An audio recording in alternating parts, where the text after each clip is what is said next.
저주에서 축복으로라는 제목으로 창세기 3장 16절부터 24절의 말씀을 가지고 말씀을 증거합니다.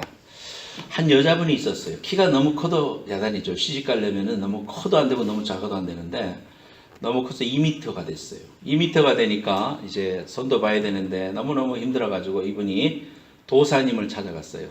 아주 전도사님 말고 그냥 도사님을 찾아갔습니다.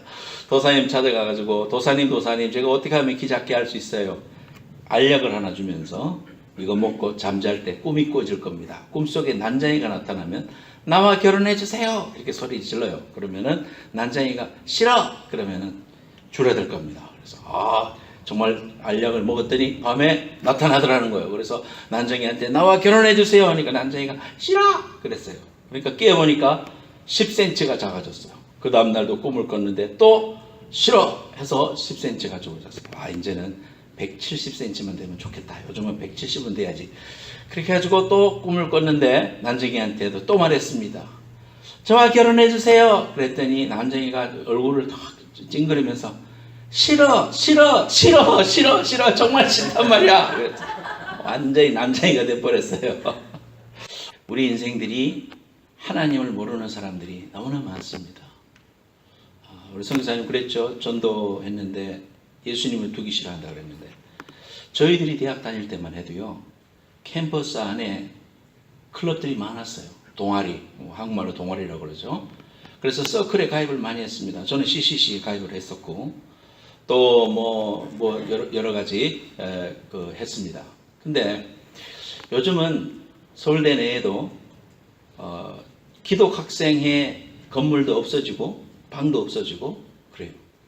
그러니까 전국적으로 학생운동이 안 돼요. 내비게이터나 CCC나 이런 활동들이 옛날에 저희들이 학교 다닐 때하고 달라요. 왜냐하면 그만큼 사람들의 마음속에 하나님 두기를 싫어하는 그런 마음도 있을 뿐만 아니라 오늘날 워낙 한국 사회 젊은이들한테 스펙을 쌓아야 되고 막 철저하게 경쟁 사회 속에서 살아남으려니까 막 그럴 여유가 없다 이렇게 또 볼 수 있어요.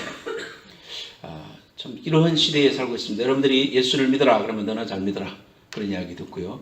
천국을 이야기하면은 콧방구를 끼는 이러한 시대에 우리가 살아가고 있습니다. 성경에 보면 그 이유를 압니다. 모든 사람이 죄를 범하였으며 하나님의 영광을 이루지 못하더니 하나님과 분리됨으로 인해서 인간 속에 좌절과 고통과 저주가 있습니다.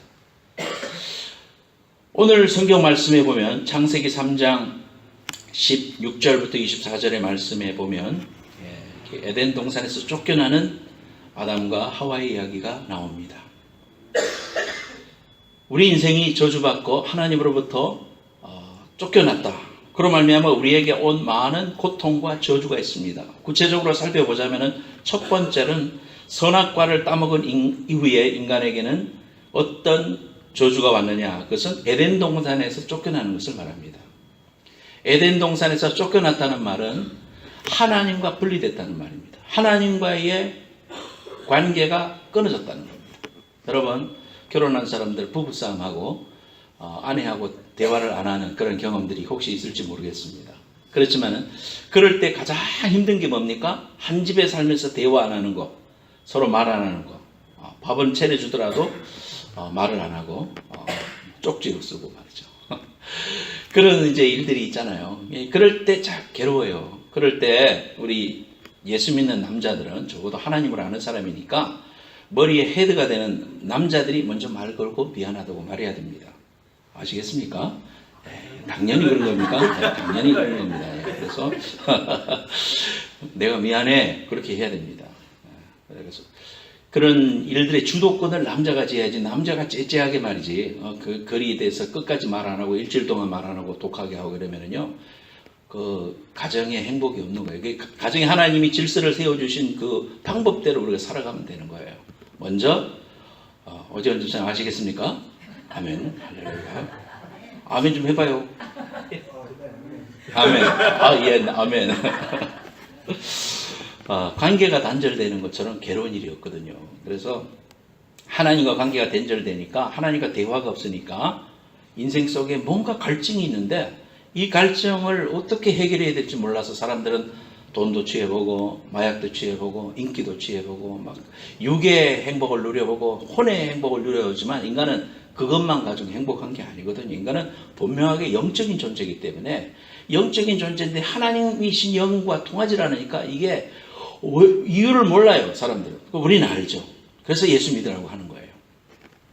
소통의 단절, 죄의 삭선 사망이기 때문에 하나님과 단절됐어요. 두 번째로는 오늘 본문 말씀에 보면은 여자에게 이르되 임신하는 고통을 주겠다 그랬습니다. 옛날에 개역 성경에는 잉태 이런 말을 썼습니다. 임신하는 고통이다. 임신해봤으면 좋겠다. 기도하는 분들에게는 이게 무슨 사치의 말인가 싶을지 모르지만은요. 그러나 아기를 놓고 우리가 이 땅을 살아감에 있어서 우리가 범죄하고 난 이후에는 아이를 기르는 일이 우리에게 축복만은 아니었다는 사실을 알게 됩니다. 오늘 이 임신이라는 말, 이것은 출산하는 그 고통을 말하는 것뿐만 아니라 거기로 말미암아 아이를 기르면서 가지는 고통들, 어려움들, 눈물들 이런 것들까지 다 포함하는 모든 과정을 말하는 것입니다. 그래서 자녀를 기르면서 얻는 기쁨도 너무 크지만 사실이죠. 그렇지만 키우기까지 우리가 남 모르게 흘렸던 눈물과 아픔과 고통들을 여러분 다 아실 겁니다. 여러분들이 부모가 되면 나의 어머니 아버지가 나를 얼마나 사랑하셨는가 그걸 알게 됩니다. 제가 이제 생일 어제 지났기 때문에 한국 시간으로 26일 날 27일 날 여기서 26일 날 집에다 전화 드렸어요. 아버지 어머니한테 전화를 드리고 네 생일이지. 네 생일날은 아카시아 꽃이 피고 또 찔레꽃이 만발하는 아름다운 계절의 여왕에 태어났다. 너는 복되다. 이제 그렇게 축복해 주셨어요. 그리고 제가 저를 이렇게 낳게 해주셔서 감사합니다. 어머니 바꾸세요. 어머니한테 큰 목소리로 어머니 나를 낳아주셔서 감사합니다. 저를 길러주셔서 감사합니다. 생일이라고 내가 셀레브레이션 받을 필요가 없을 것 같습니다. 우리 어머님, 사랑하는 우리 어머님 축복을 받으세요. 너무 감사합니다. 제가 어머니가 나를 어떻게 길르셨고 어떻게 사랑해 주셨는가 내가 너무 잘 압니다 하면서 어머니 칭찬해 드리고 며느리도 바꿔와서 며느리도 어머님 귀한 신랑 낳아주셔서 감사합니다. 그렇게 이제 말을 해서 제일 기뻐하시더라고요. 사실은 기르신 고통, 그 기르신 수고를 무엇으로 갚을 수가 있겠어요? 그만큼 우리에게 있어서 이러한 것들이 타락하고 난 이후에는 이런 자녀를 기르는, 자녀를 낳는 이러한 것들이 우리에게 고통으로 되었다는 사실이에요. 그것이 우리에게 기쁨이고 우리에게 축복이고 우리 하나님 우리에게 주신 은혜 쪽으로만 가야 되는데 범죄한 이후에는 이것이 우리에게 고통이 되고 우리에게 큰 우울증을 갖게 되는 그런 어려움을 갖게 됩니다. 대학 합격했어요. 이제 아이들이 집을 떠나서 저 UCLA로 아니면 저 동부로 이렇게 떠나면은 엄마들이 가지는 그 신드롬이 있죠. 네스트 신드롬, 둥지 증후군이라는 말이 있죠. 아이를 옆에서 너무 사랑하고 이렇게 내 모든 것을 줄 것처럼 사랑하고 기르다가 아이가 집을 뚝 떠나면은 그 다음부터 고통을 받고 엄마가 거기에서 어쩔 줄 모르는 이러한 고통들을 많이 겪습니다. 우울증을 겪고요. 또 자식을 성경 그대로 떠나보지 못하고 아들 며느리하고 같이 살면서 아들 며느리 방 앞에서 이부자리 펴놓고 그 방 앞에서 잠을 주무시는 그런 시어머니가 있었다. 그런 이야기도 제가 들었습니다.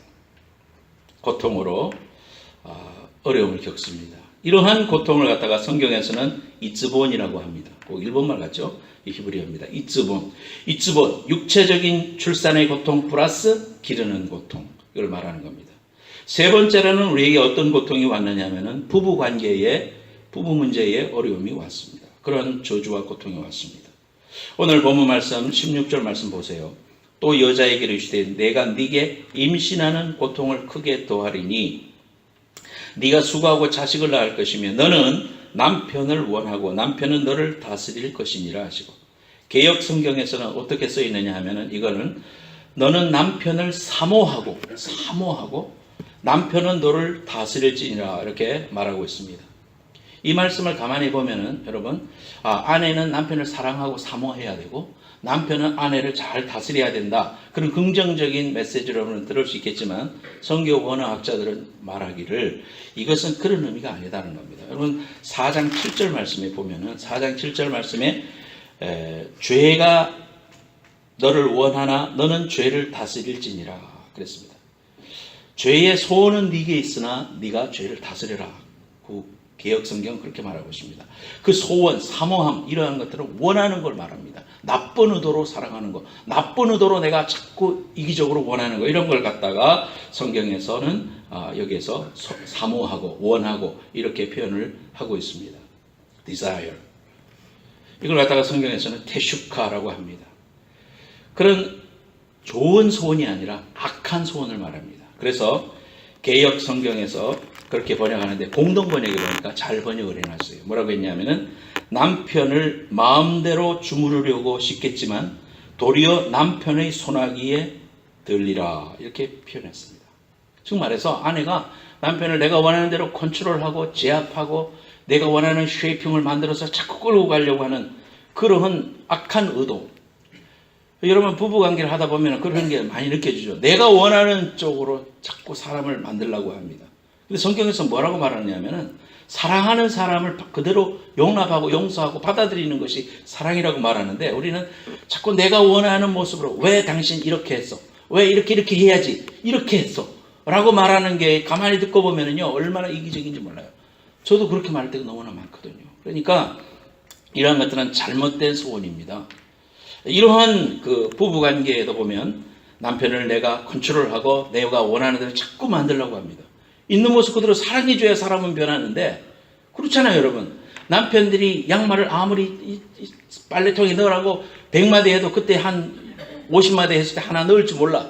그런데 결국은 나중에 또 원모습으로 돌아가거든요. 이게 참 어려운 문제입니다.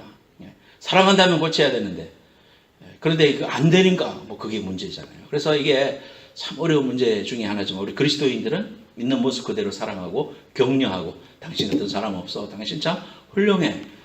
정말 칭찬해 줄 때 사람들은 또 사람이 변화될 수 있거든요. 남편도 아내를 내 손아귀에 두려고 하는 이러한 다스린다는 의미가 그런 의미로 쓰여졌어요. 그러니까 부정적인 의미로 쓰였죠. 대슈카라고 했습니다. 하나님이 기대하시는 부부는 어떤 부부? 돕는 배필입니다. 결혼해서 서로를 돕는 배필이 돼야 됩니다. 그런데 자꾸 내 손아귀에 쥐려고 내가 원하는 대로 자꾸 이렇게 깎아나가려고 그 틀 안에 맞추려고 그래야 내가 행복할 것 같으니까 이러한 생각들을 우리가 버려야 됩니다. 이러한 저주들이 우리에게 와서 부부관계 그런 어려움들 때문에 막 머리 터지도록 싸우는 거예요. 결혼하는 순간부터 싸우기 시작해가지고 머리가 파프리데가 되도록 싸우고 하면 더 나아가게 돼서 이혼하고 이런 경험들을 우리가 너무나 많이 보는 겁니다. 안타까운 겁니다. 우리는 성경에서는 뭐라고 합니까? 서로 도와서 인생의 여정을 함께 가는 정다운 배필, 돕는 배필이 돼야 된다. 어쨌든 이런 부부관계의 어려움들이 오늘 말씀에 보면 있었다. 네 번째로는 노동의 저주가 왔습니다. 이 노동의 저주는 우리가 볼 때 이 성경에서 그러면 노동을 악하게 보는가? 우리가 땀 흘려서 일하는 걸 악하게 보는가? 그렇지 않다는 겁니다. 결론적으로 노동은 신성한 것이고 노동은 하나님이 우리에게 원래 주신 축복이라는 사실을 알게 됩니다. 여러분 2장 15절 말씀 앞에 장 한 장 넘겨봐서 봐요. 3페이지에 구약성경 2장 15절 말씀에 보면은요. 여호와 하나님이 그 사람을 이끌어 에덴 동산에 두어 그것을 경작하게 하시며 지키게 하셨다. 에덴 동산을 만드시고 아직 범죄하기 전입니다. 죄가 세상에 들어오기 전인데 하나님이 에덴 동산에 그것을 경작하는 은혜를 허락해 주셨다. 컬티베이트 하게 해주셨다. 일하는 거죠. 경작이라는 것은. 그러니까 하나님이 우리에게 주신 이 노동이라는 것은 숭고한 것이고 축복된 것입니다. 한국에도 뭐 예수원이라든지 유명한 그 영성 그 훈련원 같은 데 가면 오전에 열심히 일합니다. 몇 시간 동안 일하게 합니다. 사람이 노동을 하면서 땀을 흘리면서 또 육신의 고통을 느끼면서 그 속에서 얻어지는 것들이 있어요. 그 속에서 내가 정말 하나님의 은혜가 무엇인가, 하나님의 축복이 무엇인가를 우리가 일하고 땀 흘릴 때 느끼게 됩니다. 이것이 예수 믿은 사람들이 이제 구원받은 이후에 그 노동이 우리에게 축복된 것이구나. 직장에 가는 것도 목구멍이 포도청이라 할 수 없어서 그냥 죽으라 하고 가는 이런 심령이 아니라 예수 믿고 나서는 하나님 주신 축복이다. 이 귀한 노동을 통하여 내게 하나님이 베푸시는 귀한 은혜를 통하여 하나님께 영광을 돌리는 그러한 자신의 노동관이 축복의 개념으로 바뀌어지는 것이 되어야 하죠. 그런데 범죄하고 난 다음에 노동이라는 것은 우리에게 고통과 어려움을 줬다는 사실입니다. 그래서 노동은 형벌이 아닙니다. 그런데 타락함으로 우리 인생 속에 이러한 노동으로 인하여 어려움이 왔습니다. 여러분, 여러분 페이스북 알죠? 페이스북 안 하는 사람 없죠? 그 다 합니다. 뭐 저도 이제 계정은 있습니다만 하지는 않습니다만은 페이스북을 만든 마이크 저커버그라는 사람이 지금 여기 팔로알토에 살고 있죠. 근데 이 사람이 자기가 하버드 대학교 2학년 중퇴하고 페이스북을 만들었어요. 그런데 이제 학위를 못 마쳤는데 5월 25일에 며칠 전이죠. 5월 25일 날 가서 모교에 가서 졸업식에 연설을 했습니다. 커맨스먼트를 하는 장면입니다. 그래서 자기가 이제 이 하버드에서 학위를 못 마쳤지만은 졸업하는 2017년 그레주에이트들한테 하는 이야기예요. 그래서 제가 저것을 동영상으로도 보고 또 원문을 구해가지고 한번 읽어봤습니다. 근데 이제 저커버그가 명예 박사학위도 받고 연설을 했는데 그의 연설 초창기에 처음 부분에 그런 이야기를 합니다. 케네디 대통령의 일화를 인용을 해서 말을 하더라고요. 케네디 대통령이 나사를 방문을 했답니다. 항공우주국 나사를 방문했을 때에 마침 빗자루를 들고 가는 그러한 이제 청소부를 제니터를 만났습니다. 그래서 그분을 붙들고 이야기하면서 여기서 무슨 일을 하십니까? What are you doing here? 그렇게 말했습니다. 그때 이 제니터가 대통령한테 그런 이야기를 했습니다. 예, 사람을 달에 보내는 일을 돕고 있습니다. 그렇게 말을 했다고 하는 것입니다. 비록 내가 나사에서 청소부의 일을 하고 있지만 자신의 마음속에는 내가 달나라에 사람을 보내는 일에 돕고 있다. 그런 자부심으로 일했다. 그러면서 이제 마이크 저커버그가 꿈에 대해서 또 purpose에 대해서 목적에 대해서 그런 이야기를 하면서 그런 이야기를 하더라고요. 어떤 자세로 우리가 살아가는가? 우리가 인생을 살아가면서 우리가 아침에 일어나서 일하러 가고 또 열심히 일하다가 보면 상사한테 주의도 받고 그만두고 싶은 욕망이 생기기도 하고 그런 순간이 올지라도 우리 그리스도인들은 하나님이 내게 맡겨주신 소명의식으로 이 노동관이 바뀐 거예요. 예수 믿고 나서 구원받고 난 이후에는 내가 하는 일을 통하여 하나님의 영광을 드러내고 하나님이 나의 일을 통하여 하나님이 일하신다라는 이러한 주인의식을 분명히 가지면 일이 즐겁죠. 하나님 앞에 일이 감사합니다.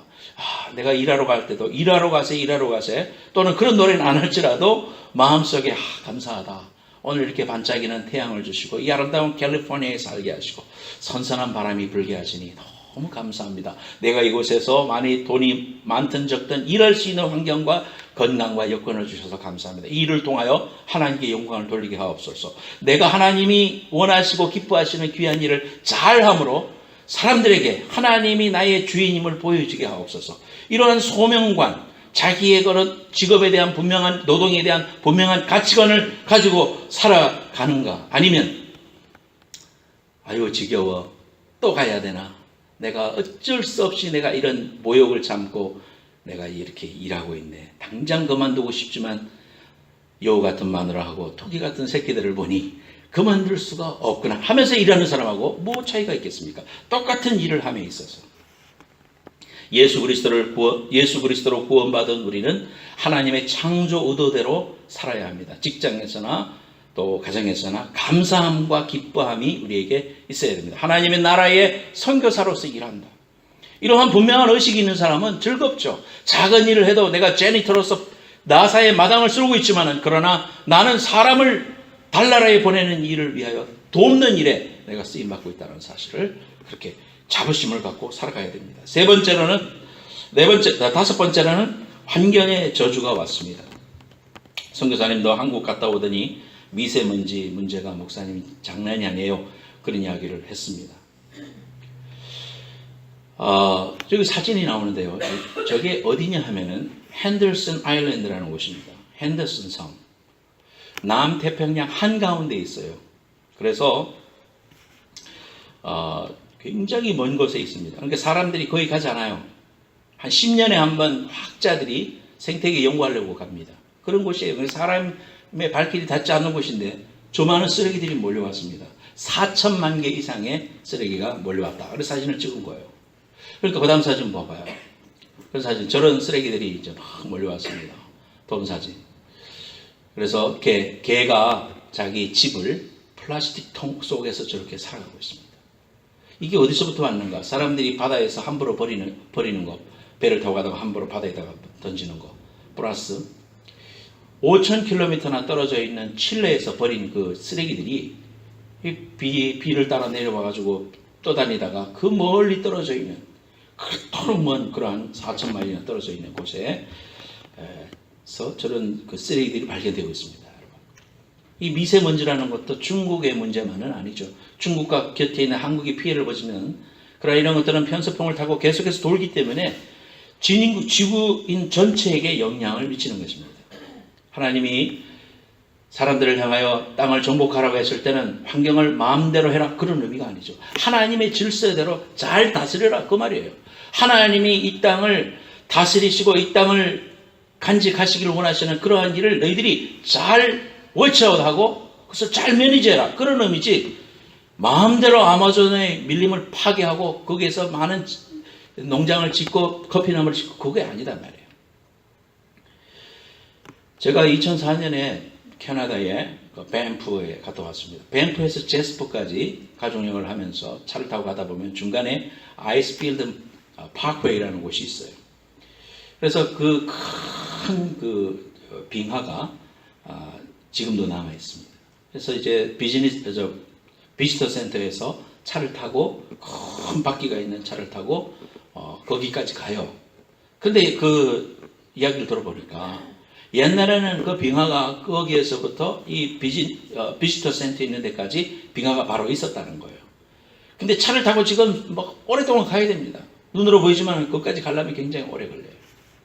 지금은 아마 10년이 지났으니까, 10년, 13년이 지났으니까 더 올라갔을 거예요. 그때 제가 물을 받아왔는데 그 물이 지금까지도요, 우리 집에 서재에 가면 있어요. 증발돼서 이만큼 없어지긴 했지만은 발열에 물이 썩지도 않아요. 얼마나 그 순수한 물이 흘러내려왔으면 그렇겠습니까, 여러분? 13년이 지났는데도. 우리가 지켜야 될 우리가 잘 매니지해야 될, 하나님 뜻대로 매니지해야 될 이 환경이 저주를 받고 고통을 받고 신음하고 있어요. 이러한 것들은 결국 환경이 결국 우리 스스로를 죽이게 됩니다. 여러분, 환경의 변화가 일어나고 있죠. 비가 올 곳에 안 오지 않아야 될 곳에 오고 뭐 이런 식으로 해서 굉장히 어려움이 있습니다. 이런 것들이 결국 우리에게 실제적으로 위협으로 다가올 것입니다. 이런 것들이 환경의 저주라는 사실입니다. 우리 저주받은 인간에게 소망이 있는가? 소망이 있는가, 여러분? 여러분들 살아가고 있는 이 땅 위에 정말 이러한 많은 저주와 어려움을 겪고 수많은 사람들이 고통을 당하고 있는데 우리에게 그럼에도 우리가 소망을 이야기할 수 있는가? 소망을 이야기할 수 있습니다. 그것이 오늘 성경에 우리에게 두 가지 이야기하고 있습니다. 첫 번째로는 하나님의 말씀을 붙잡을 때에 희망이 있습니다. 20절 말씀을 보시겠습니다. 3장 20절 말씀. 아담이 그의 아내의 이름을 하와라 불렀으니 그는 모든 산자의 어머니가 되미로라 그랬습니다. 하와라는 이름, 이브라는 이름이 뜻이 뭐냐? 산자의 하나님이더라. 산자의 하나님이더라. 그랬습니다. 생명을 주는 자라, 그런 의미입니다. 이건 뭘 말하느냐 하면은 여러분 3장 15절 말씀을 보세요. 내가 너로 여자와 원수가 되게 하고 네 후손도 여자의 후손과 원수가 되게 하리니 여자의 후손은 네 머리를 상하게 할 것이요 너는 그의 발꿈치를 상하게 할 것이니라. 아주 오래전에 이미 창조의 이 처음 에덴에서 우리에게 뭐라고 말씀하시냐 하면은 복음에 대해서 말씀하시는 거예요. 여자의 후손은 즉 예수 그리스도를 의미합니다. 이 하와를 통하여 태어날 예수 그리스도, 그 여자의 후손은 네 머리를 박살낼 것이다. 지금 누구한테 하는 말이냐면 뱀한테 하는 말입니다. 사탄한테 하는 말입니다. 네 머리를 박살낼 것이다. 하지만 너는 여자의 후손의 발꿈치를 상하게 할 것이다. 예수를 십자가에 못 박는 이러한 일이죠. 또 예수 믿는 사람들을 해코지하고 어렵게 하는 이러한 모든 일들이 예언되어 있는 거죠. 결국 이러한 일들을 보면서 하와라는 것은 모든 산자의 어머니였다. 생명을 낳게 하는 위대한 예수 그리스도의 십자가의 사건을 여기에 예표하고 있다는 사실을 우리가 보게 됩니다. 예수 그리스도가 오심으로 우리에게 그 저주가 스톱되고 누구든지 그리스도 예수 안에 있으면 새로운 피조물이라. 이전 것은 지나갔으니 보라 새 것이 되었도다. 우리가 비록 저주받은 땅에 살고 있고 또 저주받은 영혼들과 더불어서 살아가고 있지만 그러나 우리는 하나님의 희망과 소망과 복음의 위대한 빛을 발견하고 그러한 모든 것들이 하나님이 주시는 귀한 사명의 필드에서 사명을 바라보면서 살아가는 행복한 사람으로 살아갈 수 있도록 하나님 우리에게 주셨다는, 사명을 주셨다는 거예요. 자유함을 주셨다는 겁니다. 예수님의 십자가 사건을 통해서 모든 죄값이 청산되었고 누구든지 주의 이름을 부르는 자는 자유함을 얻는 축복을 받았습니다. 사람들은 여전히 저주받은 환경에서 고통스럽게 살아가고 있습니다. 그러나 구세주이신 예수 그리스도를 믿고 그분을 영접하고 살아있는 그러한 사람들은 삶의 고통과 저주와 눈물 속에서도, 그 속에서도 우리는 주님을 찬양할 수 있는 위대한 비결을 깨달았어요. 그 위대한 생명이 우리 안에 있습니다. 여자의 후손을 통하여 오신 예수 그리스도의 그 생명이 하늘나라를 소망하며 기쁘고 감사하며 살아갈 수 있는 약속을 바라보는 이런 믿음을 우리에게 주셨다는 사실이 있기 때문입니다. 제가 음악성경 하면서 불렀던 찬양에 이런 찬양이 있습니다. 이 세상엔 슬픔뿐이고 고통만 닥쳐온다 하여도 내 마음은 예수님으로 할렐루야 부르네. 괴로움만 던져주던 생활이 내 마음은 천국으로 변했네. 세상 것은 한 조각의 꿈 물거품과 같도다. 제가 20대 때 불렀던 찬송이지만 지금 이 시간에 내가 이 가사를 생각해 보면 정말 그렇다. 내 마음이 저주와 고통과 눈물 속에 살 수밖에 없는 그런 인생이었습니다. 우리가 나이가 먹어가고 육신이 옛날만 못하고 또 경제적인 상황이 옛날보다 못하고 내 삶이 아무리 어려워진다 하더라도 내 속에 있는 저주와 슬픔과 눈물과 고통과 저주와 한숨만 가지고 있던 내 인생이 하나님 안에서 내 마음이 천국으로 바뀌게 되는 위대한 비밀을 가졌구나. 그 위대한 소망을 가졌구나. 세상 것을 바라보며 그것은 한 조각의 꿈이구나. 그리고 이제는 내가 이러한 저주와 고통과 눈물 속에 있는 세상을 향하여 예수 그리스도를 통하여 여러분들은 소망을 가지고 영원한 기쁨과 은혜 속으로 나아올 수 있다는 위대한 비밀을, 그러한 복음을 소유한 자로 하나님이 그 귀한 사실을 선포하는 자로 저와 여러분들을 세워주셨다는 귀한 이 말씀을 붙잡을 때 저와 여러분들에게 여전히 소망이 있고 천국의 영원한 축복과 은혜가 우리의 것임을 믿으시기를 축원합니다. 두 번째로, 하나님의 은혜를 받아들일 때에 희망이 있습니다. 21절 말씀 보시기 바랍니다. 21절. 여호와 하나님이 아담과 그의 아내를 위하여 가죽옷을 지어 입혔다 그랬습니다. 이 가죽옷이라는 것은 예수 그리스도의, 독생자 예수 그리스도를 상징했던 어린 양의 가죽옷을 말하는 것입니다. 가죽옷을 지어 입혔다. 여러분 갈라디아서 3장 27절 말씀에 보면요, 신약성경에 이런 말씀이 있습니다. 그리스도와 합하기 위하여 침례를 받는 자는 그리스도로 옷 입었느니라 그랬습니다. 우리가 예수 믿고 구원받고 침례받을 때, 세례받을 때 우리는 가죽옷을 지어 받은 사람이다. 그리스도와 합해진 사람들은 이미 그리스도로 옷 입었다 이 말이에요. 그리스도가 우리 옷이라는 거예요. 그건 뭐예요? 어린 양을 상징하시는 예수 그리스도, 그분으로 인하여 우리가 옷을 입었다는 사실을 우리에게 말해주는 것입니다. 무화과나무 잎으로 자신의 치부를 가렸을 때 그것은 잠시 나를 가려주는 것 같았지만 햇볕이 뜨면 금방 말라버렸습니다. 우리의 인간의 힘으로 하나님을 떠나서 하나님 도움 없이 살아가겠다고 하는 것은 인간이 얼마나 어리석은 일인지 몰라요. 금방 해가 뜨면 금방 말라버립니다. 그것이 인간의 노력인 것입니다. 그러므로 이런 모든 것들을 깨닫고 우리 자신들의 이러한 죄악을 숨기지 말고 하나님 앞에 드러내어놓고 하나님이 나의 도움이시구나, 그분을 통하여서만 우리가 진정한 인간의 죄가 해결될 수 있구나 하면서 하나님 앞으로 나가서 그리스도로 말미암아 옷 입고 그리스도의 은혜를 받아들일 때 소망이 있다는 거예요. 그리스도의 은혜를 받아들여야만 우리는 소망 있는 존재가 된다는 사실이다 이 말이에요. 꿩 알죠? 꿩은요, 도망치다가 이제 숨을 곳이 없으면은 숨는다고 숨는데 뭐 대가리만 딱 집어넣고 몸뚱이는 다 나와 있는데 그게 숨었다는 거예요. 이 대가리만 넣고 이렇게 엉덩이 내놨어요. 이게 무화과나무 잎으로 인간을 가린 인간의 모습을 보여주는 것입니다. 죄악의 몸뚱아리 다 드러나 있어요. 그런데 얼굴만 가리고 풀숲에다가 내 얼굴 감췄다고 해서, 대가리 감췄다고 해서 감춰지는 게 아니죠. 우리는 하나님 우리에게 예수 그리스도라는 가죽옷을 지어 입혀 주셨습니다. 여호와 하나님이 아담과 그의 아내를 위하여 가죽옷을 지어 입히셨다고 했습니다. 아담과 하와에게 가죽옷을 지어 입히신 것은 장차 오실 예수 그리스도를 통하여 너희에게 새로운 소망과 구원의 귀한 길을 예비하셨다는 위대한 메시지가 창세기 에덴 동산에서부터 벌써 우리에게 말씀해 주고 있다는 사실이에요. 하나님이 아담과 하와를 이처럼 사랑하사 짐승 하나를 예비하고 그 희생을 근거로 가죽옷을 주셨으니 이것을 입는 자마다 그 안에서 즐거워하였더라.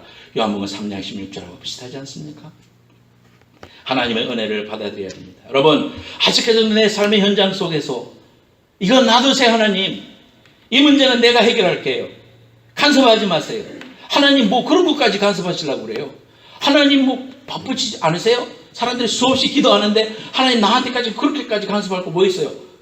그럴 수가 있어요. 여러분, 이런 것들이 결국은 오만한 태도예요. 교만한 태도예요. 하나님의 은혜를 받아들이지 못하는 거예요. 내 자신을 주님 앞에 꺾어놓고 주여 나는 죄인이로소이다. 내 문제를 해결해 주실 분은 오직 예수 그리스도 한 분뿐입니다. 그 귀한 은혜를 내가 놓치지 말게 하옵소서. 하나님 안에 있으면 이러한 모든 것들이 저주가 아니라 축복이요, 하나님의 영생이요, 하나님의 은혜임을 우리가 분명히 알게 되는 것입니다. 에베소서 2장 1절, 앞에 화면 보시기 바라요. 에베소서 2장 1절 말씀에 그는 허물과 죄로 죽었던 너희를 살리셨도다.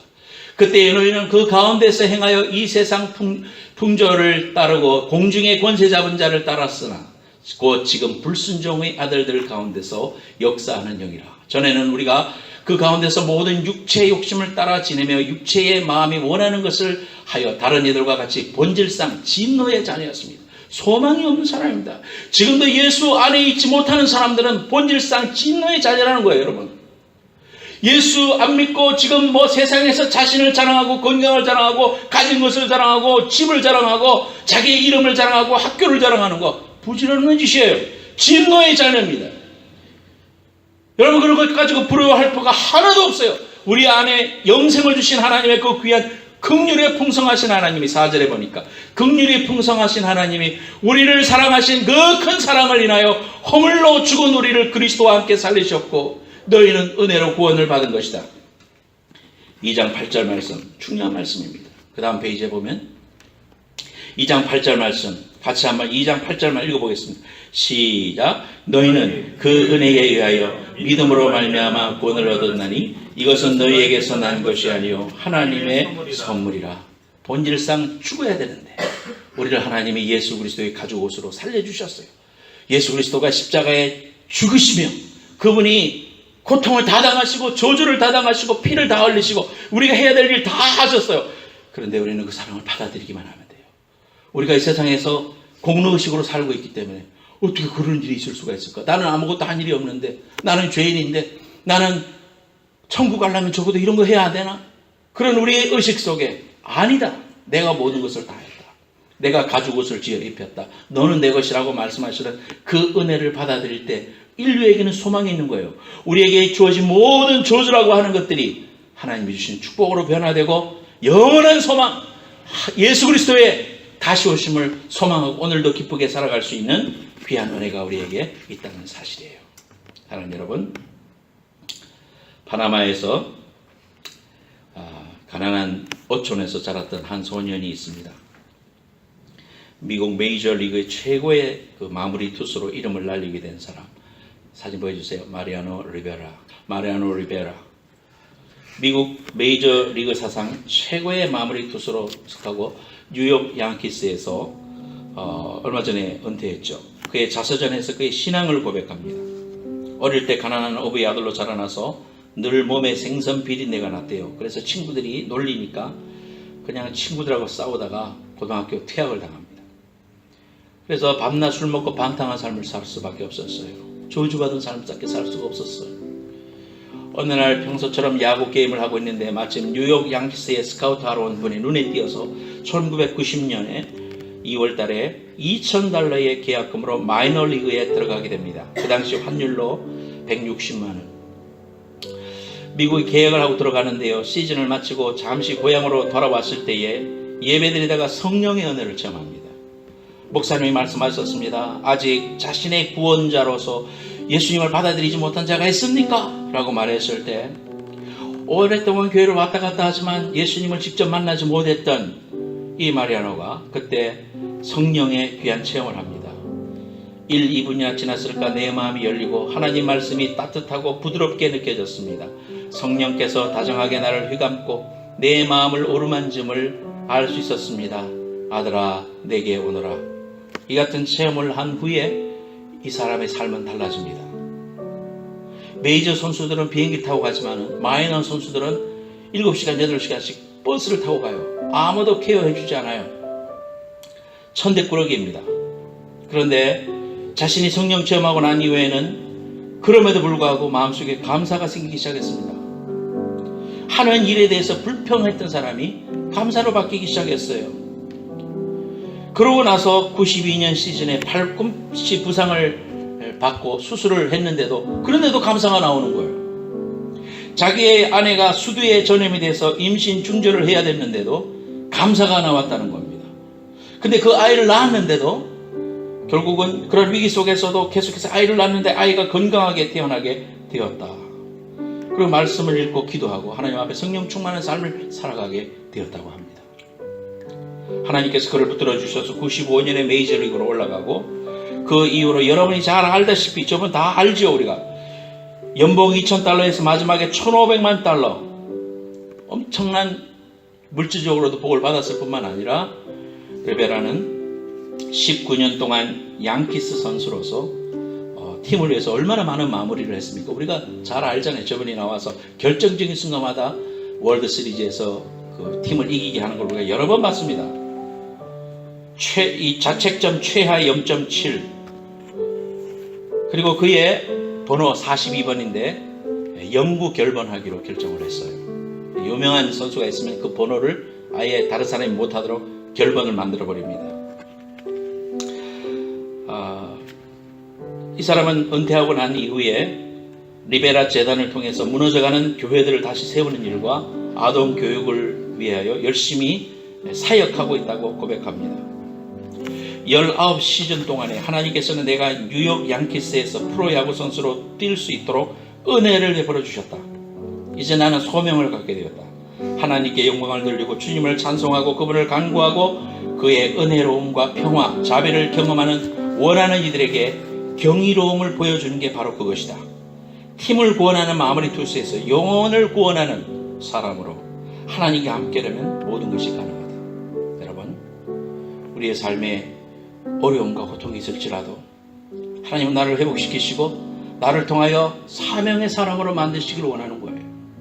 하나님의 그 목적을 바라봐야 됩니다.